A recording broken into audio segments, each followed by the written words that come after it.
Tere, and welcome back to the Baltic Film Competition. I'm Edvinas, one of the programmers and curator of Baltic Competition, and today I'm together with Ása Helga Hjörleifsdóttir, writer, co-writer, director of her second feature film, A Letter from Helga. Ása Helga debuted with The Swan. It was seen by many spectators and traveled a lot. The Swan was made together in co-production with Estonia, and again, A Letter from Helga also co-produced with Estonia. But this your second film is based on a book by Bergsvein Birgisson, right? Mm-hmm. And when I am reading about films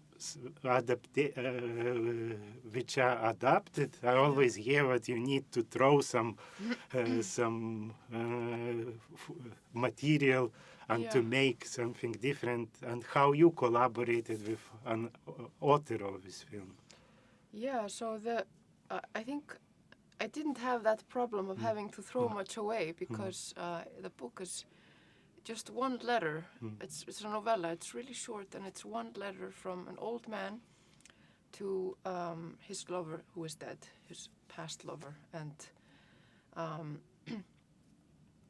so that in itself was like, I mean, that's so different from the cinematic form, and actually first I thought maybe it could be a movie like A Letter from an Unknown Woman by Max Ophüls, which is also about a love letter, but that's, in the end, I didn't want to do voiceover so much, so I decided to try to, I was trying to imagine this like a more cinematic approach, and so just like artistically, I think my main task was to open up this letter, and also because the letter is just from him, from Bjarni, the old man, and he's writing about these women, especially Helga, a little bit about his wife Unnur, but we don't really know them, we don't really know who they are in themselves. We know who they are through his eyes. So my task was to create like I was interested in creating like I was curious about them, actually. I was thinking, who is Helga? Who is Unnur? And like, how can I, and I think that they are somehow, they could also come to life, and they could be like a triangle. Somebody said yesterday that this movie could also be called Triangle of Sadness. But means... But yeah, but then in terms of the collaboration with Bergsvein, it was like very clean, in a sense that there was a script. When I came on board the project, there was already a script by him and Otto Geirborg, the third screenwriter. But they were really looking for a director to come and like take it and make it their own. So that's what happened, and I was the only writer for the last years, and then we would meet maybe twice a year. They would read, give me some comments, and then I would, But you also added many things. Yes, I added many things. Yeah, and many, or, like someone said, that I did stay true to the structure of the book, but then I was really interested also a lot of the times in what was not said, like in between the lines, and I think I was trying to bring stuff into the light that was maybe in the shadows in the book. And for me, A Letter from Helga is also an immersive experience, and which you can actually feel and hear only in cinema. And especially your film brings to us sound, what we hear in cinema, which we never hear on any screen.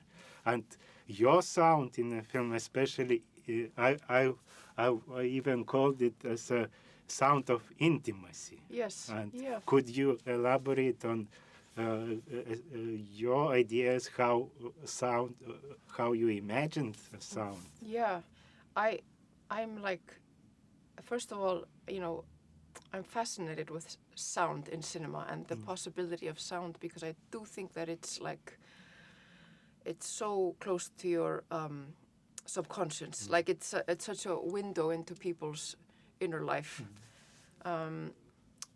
In this film, I think it's so much about people that they feel super fragile, and they're trying to be strong, but they're also just a lot of the time they feel really vulnerable, and like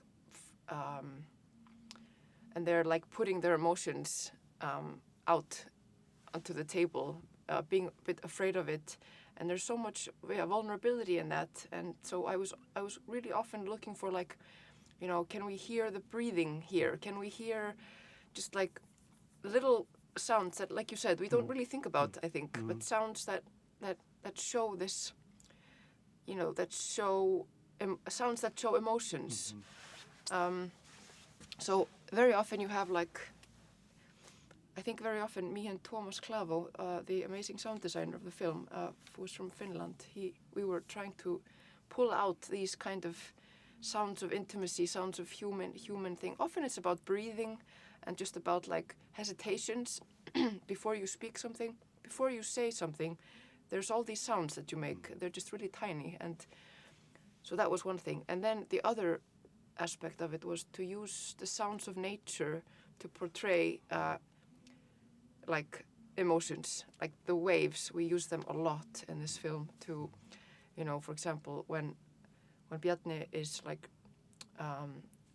when he starts to fall in love with this woman, I'm not going to say too much about the story, but when it's like becoming stronger and stronger, we use the waves to like pull him and us towards it a bit. And I think that's also was a decision made because these characters, they live by the seaside, and it was a sound that was already there in the background, but it's maybe about using it emotionally.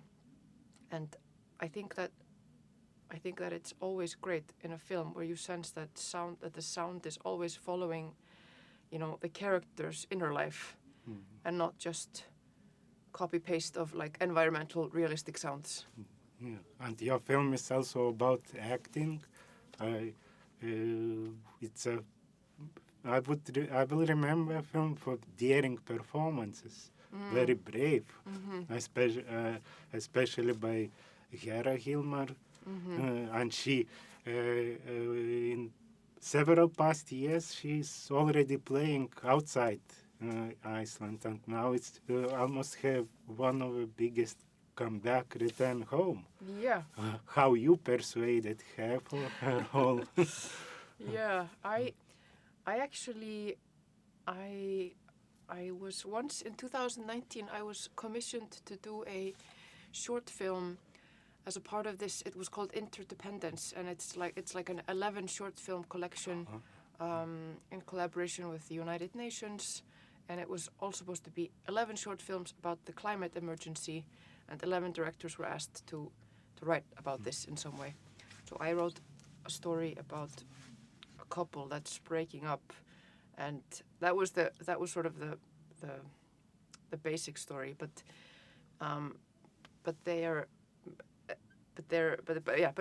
it also becomes about the climate emergency. But basically,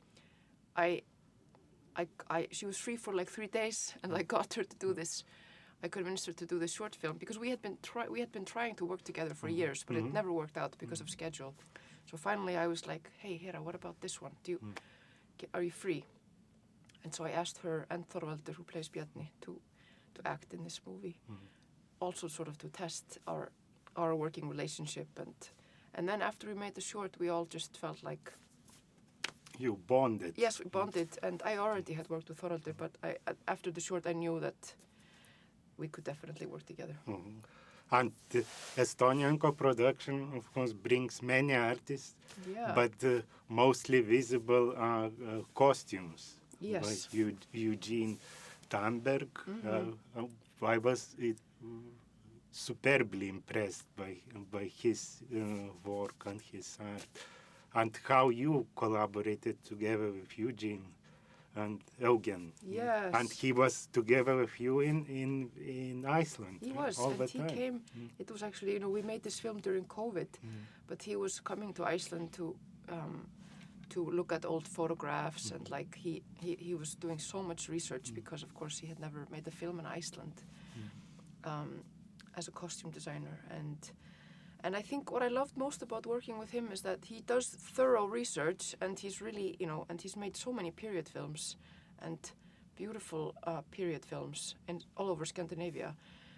But he's always thinking about character. Like when we're designing the clothes for Helga, for example, for Hera, it's always more about who is, you know, because I think that we forget that in the past, I'm sure people also were expressing themselves through clothes. You know, I think we are expressing ourselves through clothes. And I think also that like people then did it. Just, it's, sometimes period films can become a bit like, you know, they're really trying to be historically accurate. And then everything, like in Iceland, you know, maybe people forget that there was lots of color but Eugen is not afraid of color, and we were always like, Helga, for example, she wears pants. And that was to represent her bohemian, like modern, because she's so modern. She's like the modern woman in the story. So she's wearing pants. She's wearing red a lot because she has this drive and this passion. And yeah, so he's I think that was my favorite part about working with Eugen, is that he's thoroughly professional, but also always putting character first. Asa, we almost ran out of time, but one question needs to be tackled. Your film looks outstandingly beautiful on the screen. Thank you. And it's a location. And film always attracts even tourism, let's say. Yes, yeah. I've never been to Iceland, but now I really dream to go there. Yeah. And is it far from Reykjavik? What is geography of your film? It's shot mostly in the west fjords of Iceland, which is the oldest part of the country. Like, and it's beautiful. It's amazing. It's like, you know, if you drive like 4 hours, then from Reykjavik, then you're sort of there, and then you just continue. I think it's like, if I were going to Iceland as a tourist, and I would go to the West Fjords, definitely. And I would plan like a few days, because it's really old. The roads are not great, and it takes a bit time. It's not like a large space, but it takes time to travel. And you could, so totally possible. Thank you, Ása Helga, for sharing your memories and emotions from a letter from Helga. Film plays in the Baltic Film Competition, and Ása Helga represents Iceland, and this is where I have to explain what the major change of Baltic Film Competition, but now we accept films from all other countries, but with significant co-production from Baltic countries. Thank you very much for listening, and I wish you to discover such a beautiful, intimate, and emotional film in cinema.